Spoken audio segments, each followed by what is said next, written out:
En Radio Católica son exactamente las 7:06. Tenemos la gratísima presencia, como todos los días martes, del doctor Cristian Naranjo, a quien le deseamos pues un lindo día y que la semana pasada santa haya pasado de lo mejor, que Dios siempre llegue en su vida, en sus actividades, en su familia, los mejores deseos y las mejores bendiciones, que haya tenido un lindo domingo de Pascua.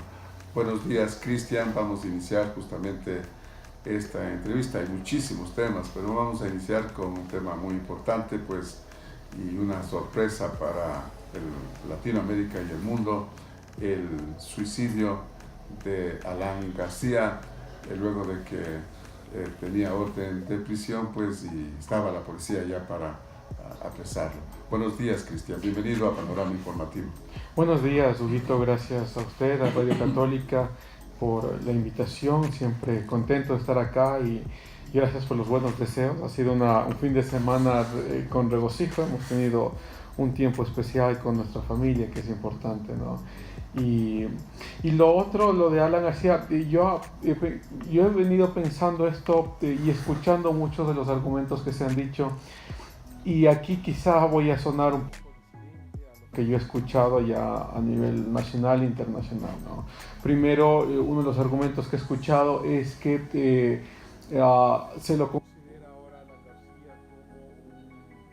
García como un valiente el haber tomado esa decisión. Um, yo discrepo con eso y discrepo mucho. No me parece que tenga que ver con valentía.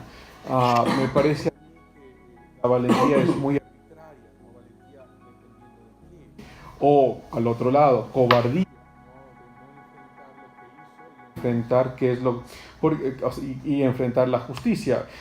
No tenemos mucha duda de que la justicia peruana, o sea, tiene sus problemas, pero es independiente al fin y al cabo.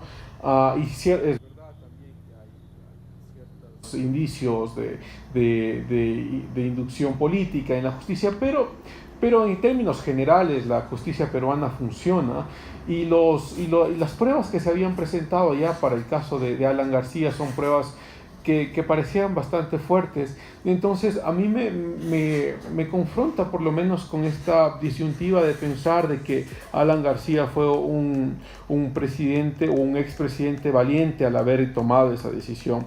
A mí me parece que completamente lo contrario. Si uno quiere reponer lo que ha hecho,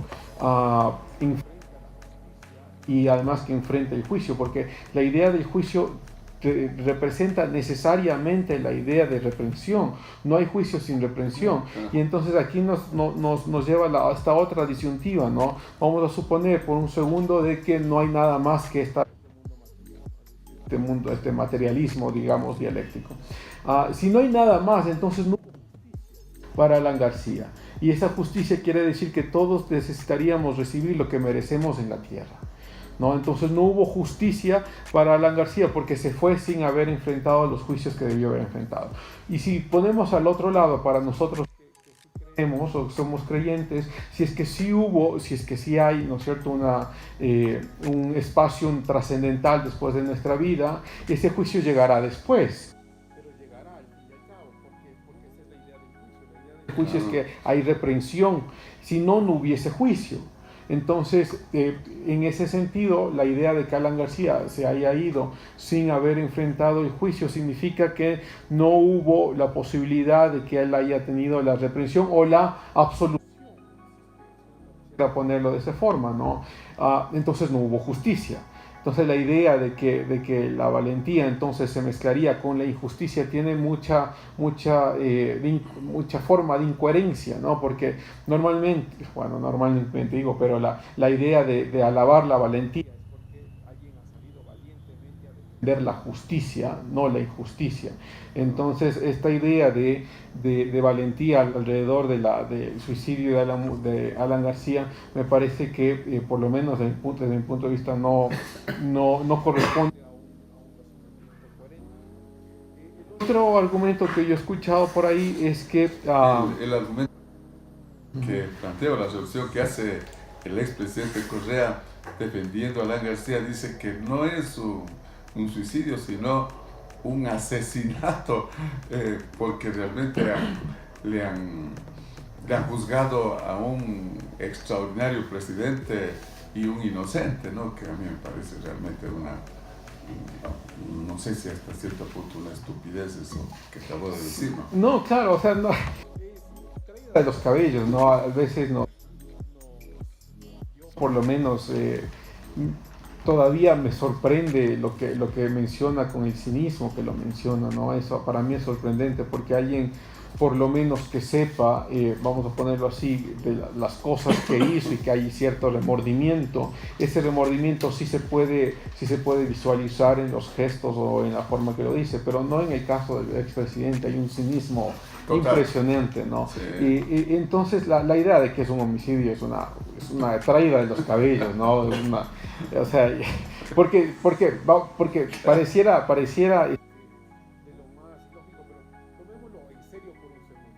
si es que es verdad que es homicidio, ¿quién fue el autor del homicidio? No, es que fue la justicia. Es de más traída de los cabellos.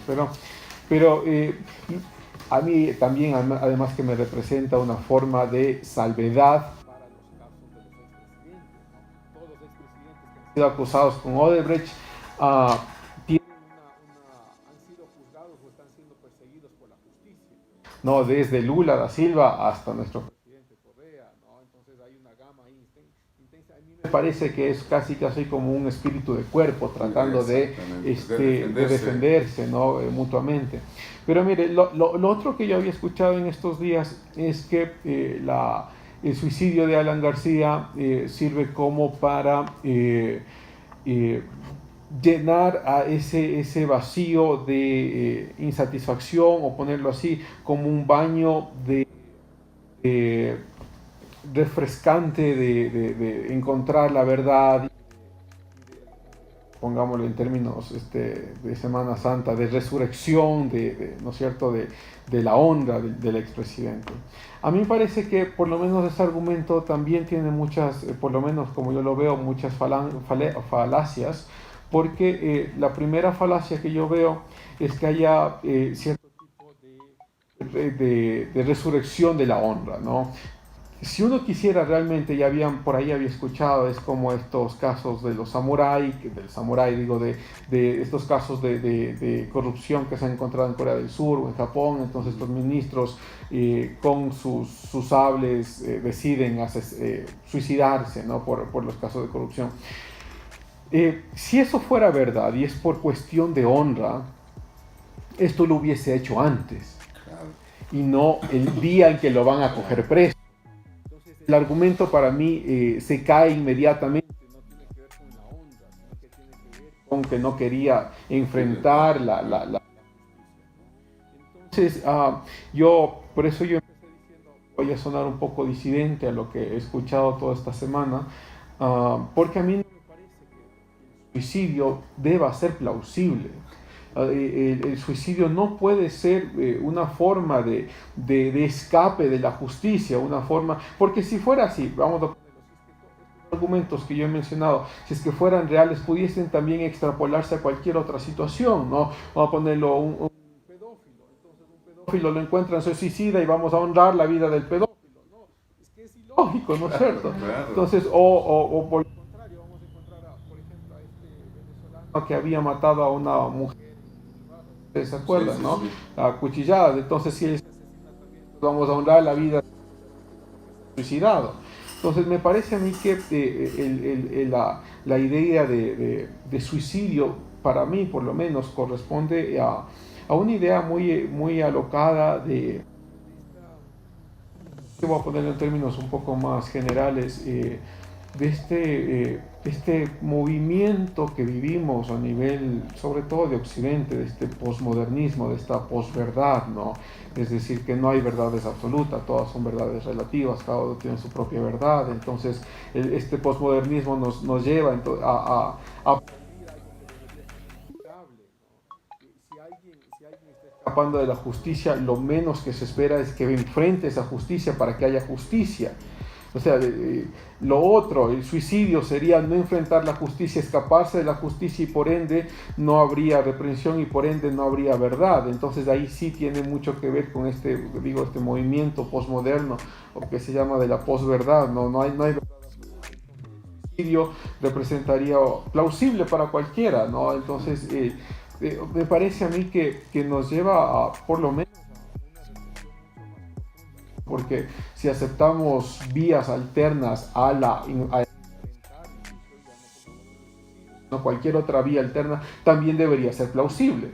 Escaparse, lo que estábamos conversando, lo que íbamos a conversar hoy, el Raúl Patiño que se acaba perdón, Ricardo, estoy pensando en el hermano. En el foco ladrón.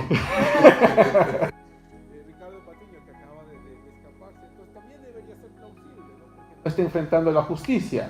Entonces, y cualquier otra forma alterna de escaparse de la justicia también debería ser plausible. Entonces me parece que la extrapolación de la estructura del argumento es muy peligrosa, ¿no? Y ya si es que nos venimos a este contexto también, además que nuestro contexto cristiano, la idea del suicidio también es muy contraria a la idea cristiana, ¿no? Porque la vida representativa y únicamente dada y quitada por medio de Judas. Exacto, ¿no? Y si es que eso fuera verdad, entonces o sea, es una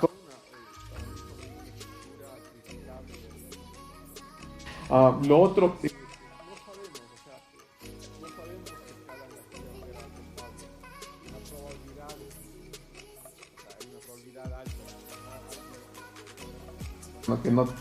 con indicios muy fuertes y que haya tomado esta decisión, nos llevaría por lo menos a pensar de que la probabilidad de culpabilidad es alta, sin mencionar, por cierto, que tenemos certeza de eso, no tenemos certeza, pero esta pequeña reflexión sobre el suicidio de Alan García me parece a mí que es importante, ¿no? Porque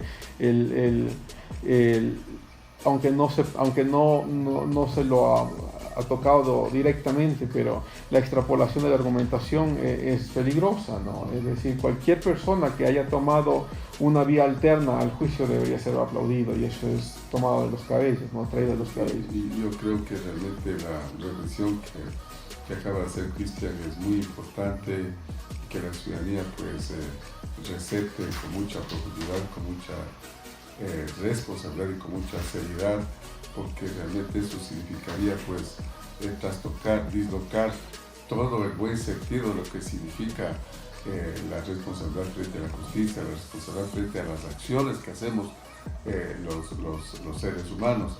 Y por otro lado, pues es una tendencia de espíritu, de cuerpo, ¿no? A nivel latinoamericano, pues de defenderse todas aquellas personas que han cometido actos de corrupción tan fuertes que han afectado al pueblo latinoamericano. Entonces, las voces son más o menos iguales, ¿no? Como es correístas del Ecuador, igual representantes que defienden a Fernández en Argentina, Lula da Silva en Brasil, y así, o en Venezuela, pues sintonizan perfectamente este espíritu de cuerpo. Pero yo sí creo que es muy importante haber analizado este tema, porque pues la gente que realmente sabe que no ha cometido pues actos de injusticia, pues enfrenta con valentía la justicia, y si tiene que aceptar algunos errores cometidos, pues realmente es parte del ser humano, ¿no? Enfrentar el pensamiento, el análisis de la interpretación de los hechos.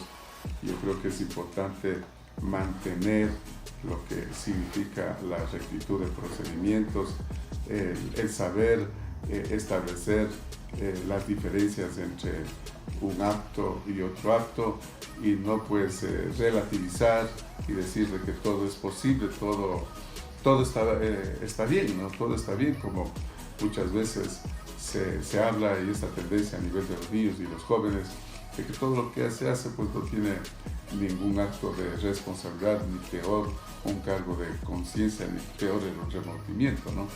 Entonces yo creo que sí sería importante analizar este tema. ¿Alguna reflexión final sobre este tema para pasar a otros aspectos relacionados a nivel nacional? Sí, yo finalizaría diciendo que la idea de valentía tiene que ir muy relacionada con la idea de justicia, ¿no? Es decir, ser valiente para encontrar justicia, ¿no? Entonces la valentía tiene que venir relacionada con eso, ¿no? Y ahí tenemos ejemplos, muchos ejemplos, ahí solo menciono dos, ¿no? La valentía de, por ejemplo, Martin Luther King Jr. en Estados Unidos cuando salió a defender los derechos civiles de las poblaciones afroamericanas, ¿no? Entonces, eso sí fue dar su vida literalmente por encontrar la justicia, ¿no? O la valentía, digamos así, de Mahatma Gandhi con la independencia de la India, ¿no? Es decir, el también dar su vida por la idea de justicia, ¿no? Entonces, para mí, esta idea de valentía tiene que ir relacionada directamente con la idea de justicia, ¿no? Cuando se hace lo contrario, me parece a mí que no es solo disonante, sino que es incoherente, ¿no? Es decir, si uno es valiente para defender la injusticia, entonces no es valiente, lo que se convierte es un alcahuete, se convierte en un generador de maldad.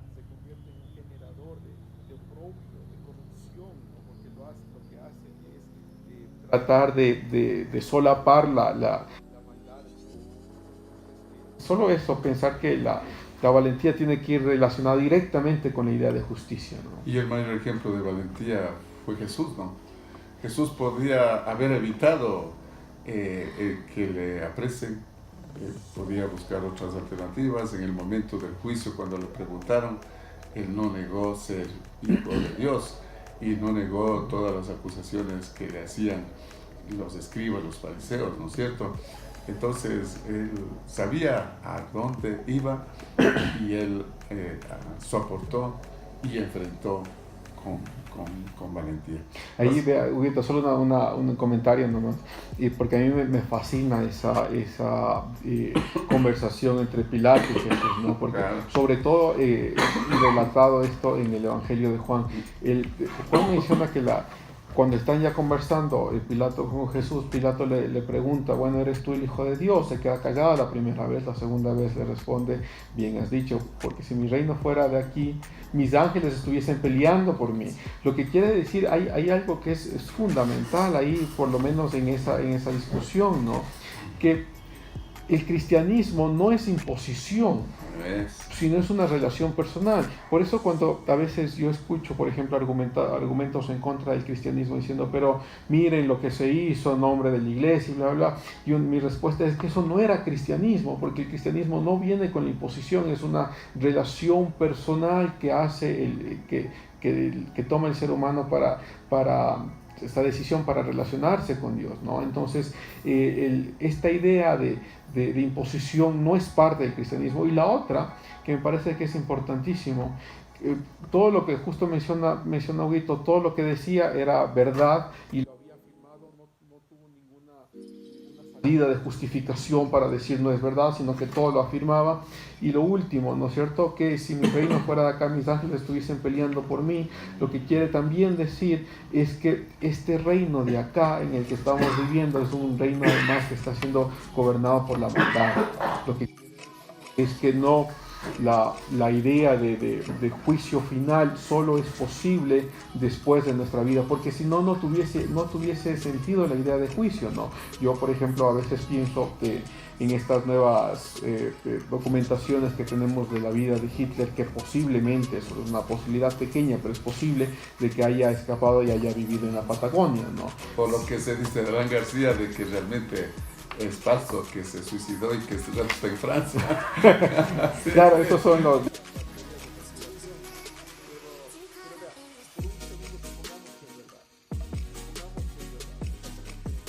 Supongamos que es verdad de que él nunca falleció en el búnker, sino que vivió en la Patagonia. Si es que eso es verdad, y vivió una vida tranquila, una vida próspera, una vida además sin persecución, y murió.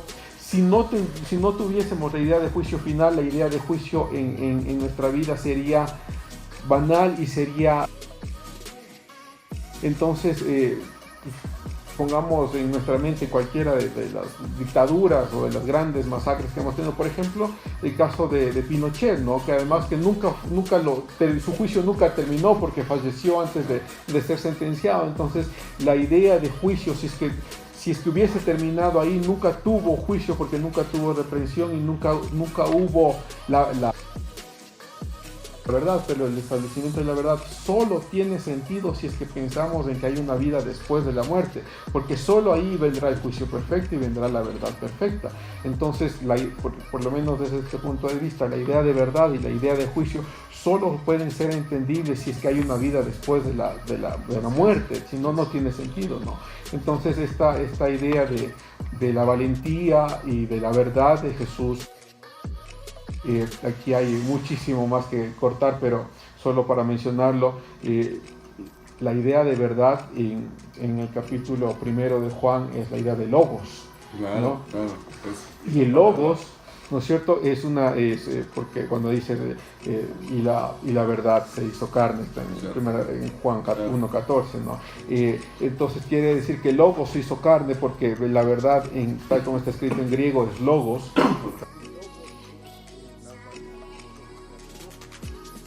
Es completamente lógico. Lo que quiere decir es que la justicia perfecta es únicamente comprensible si es que hay una vida después de la muerte, igual que la verdad. Solo la idea de verdad es únicamente comprensible si es que hay una vida después de la muerte. Si no fuese así, llegaríamos, como habíamos conversado algún rato, al materialismo histórico. Dentro del materialismo histórico todos son construcciones culturales y no hay verdad absoluta, ¿no? Entonces el cristianismo nos ofrece, por lo menos desde este punto de vista,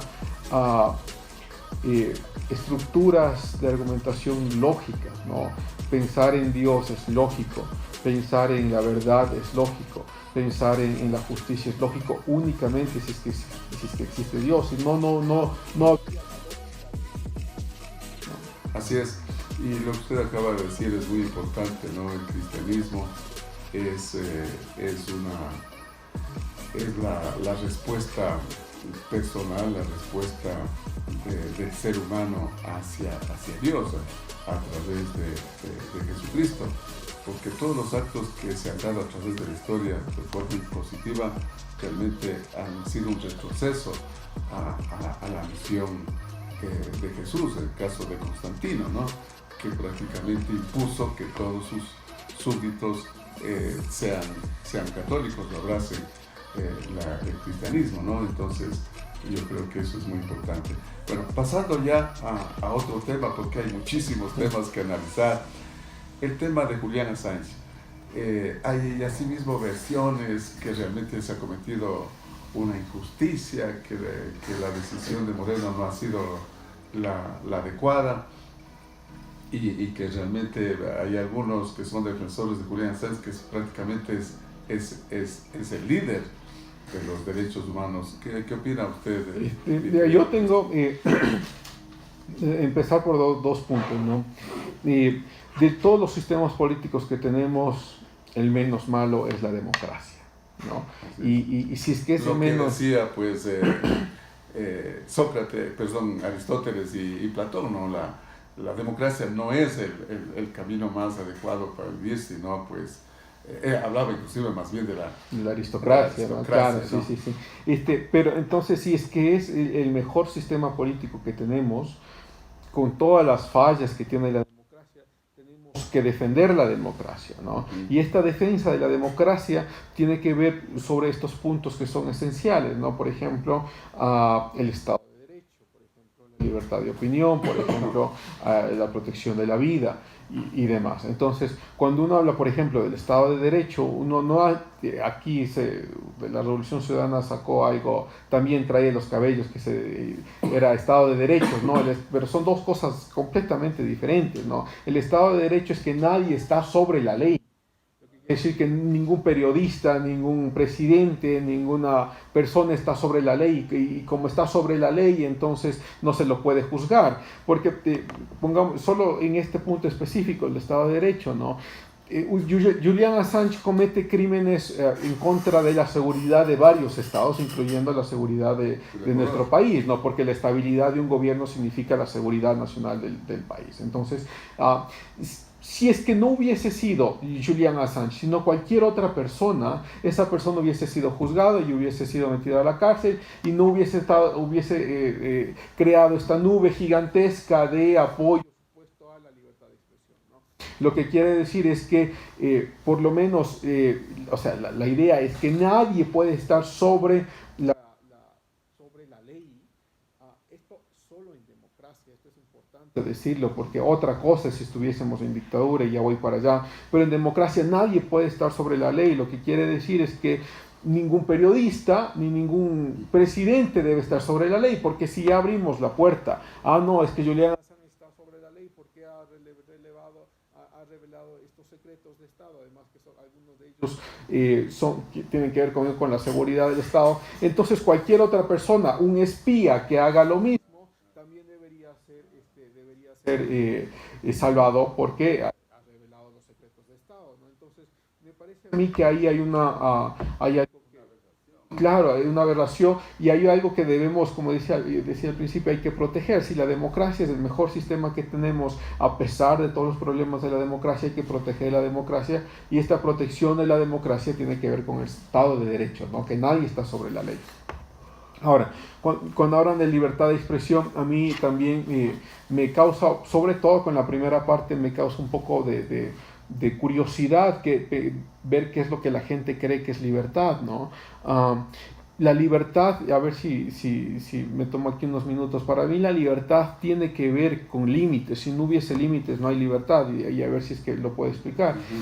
Porque si es que no hubiese límites, para mí la libertad sería ir, vamos a ponerlo en grosso modo, ¿no? Ir a coger un arma y disparar a la gente en el desfile. Además que con ese sol algunos estarían agradecidos, ¿no?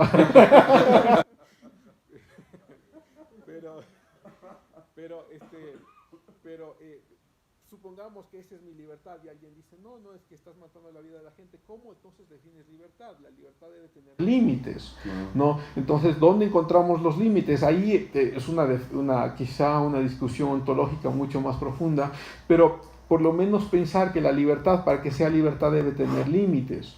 No podemos, pongámosle un ejemplo así también, yo que soy docente universitario, uno da la prueba a los estudiantes, todos los estudiantes realizan la prueba y alguien se decide copiar, dice que soy completamente libre para copiar, ¿no?